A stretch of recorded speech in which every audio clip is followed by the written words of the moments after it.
Welcome back, guys. Tyson here. Working on the GTO today, and we're going to be putting the body back on the frame so I can take it to the body guy, get the body work done, get the car back from paint, and start working on the mechanical aspects, engine, transmission, all that. So my plan is, you see those two posts under the car, these right here my foot's on? So those two basically lift the, I'll jack those up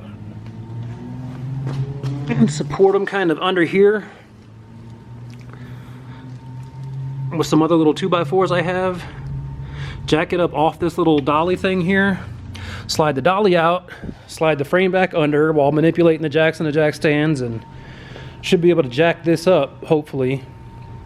Maybe keep it on the dollies back here to make it mobile, and with a jack under the cross member here in the front. Position it perfect, you know what I mean? And then just basically screw all the, see my body mounts here? Screw those in. So let me go ahead and get this dolly out of here and get the body on the boards. And then we'll start to jiggering around with the frame. If you guys watch the channel at all, it's gonna be probably quite a bit of time lapse, but you know, as necessary, I'll pop in and say what I gotta say. So stay tuned and I'll get to work.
Alright guys, we got it done. That was my neighbor Jared. He's my work neighbor.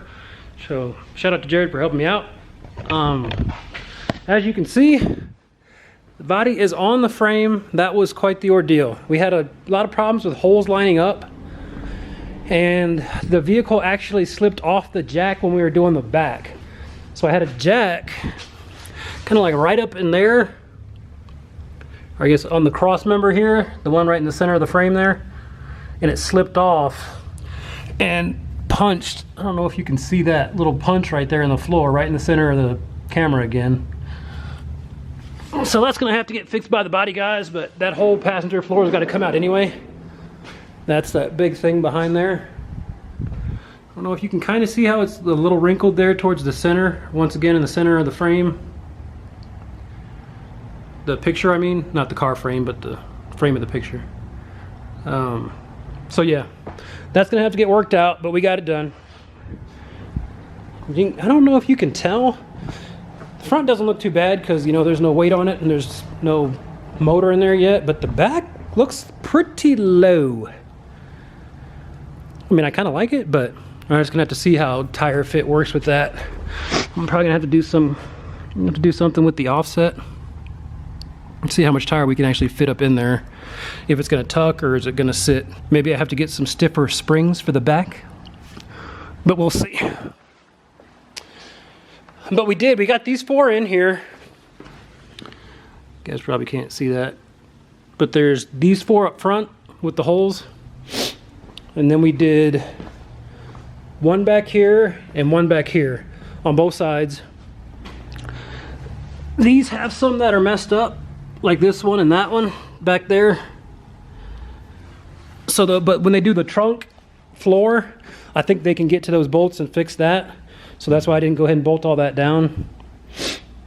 So that should be good enough, I think, to keep the body relatively straight during transport onto the frame. So the next stage for this thing is going to be body work. Then I believe we'll go send it out for the roll cage. Then we'll bring it back to the body guy for the paint. Get the cage done, get the car painted, all good to go. Then it can come back here and take up way less room in my shop, as you can see. I had to move all that junk from under and around the body just to get, you know, so we can move around and get done what we needed to get done. But yeah, once it gets back from paint and body, we're ready to start rocking and rolling on the motor and stuff. So I think I'm gonna go ahead and start ordering parts for my motor. My motor is under this bag here, 6-liter block, LS. Essentially pretty much the same thing as that one. That one just had to get, basically that's max bore, so I didn't want to use that for boost. That was an engine I originally got for the car, but I'm not going to be able to use it. It could go together like naturally aspirated and think it'd be fine, but I just wouldn't be comfortable putting a bunch of boost through it. So I got another block. This one's good to go. That's in a previous video. Check it out if you're so inclined. Just to tear down, I got the block all machined, cam bearings decked, and just, I think it's 30 over. Just a little, I wasn't going for like cubes or anything. I just wanted to clean up the cylinders, you know, and make it seal really well and able to hold quite a bit of boost. So I'm gonna start ordering parts for that. So it's gonna be a little while before you guys see this again, I'm sure.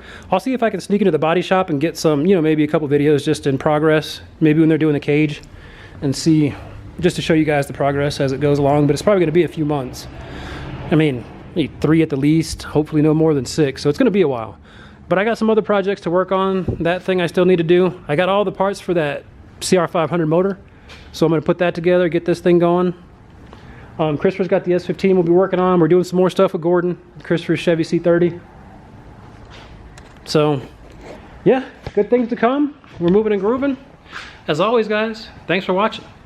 Please continue to comment, like, and subscribe, and we'll catch you on the next one.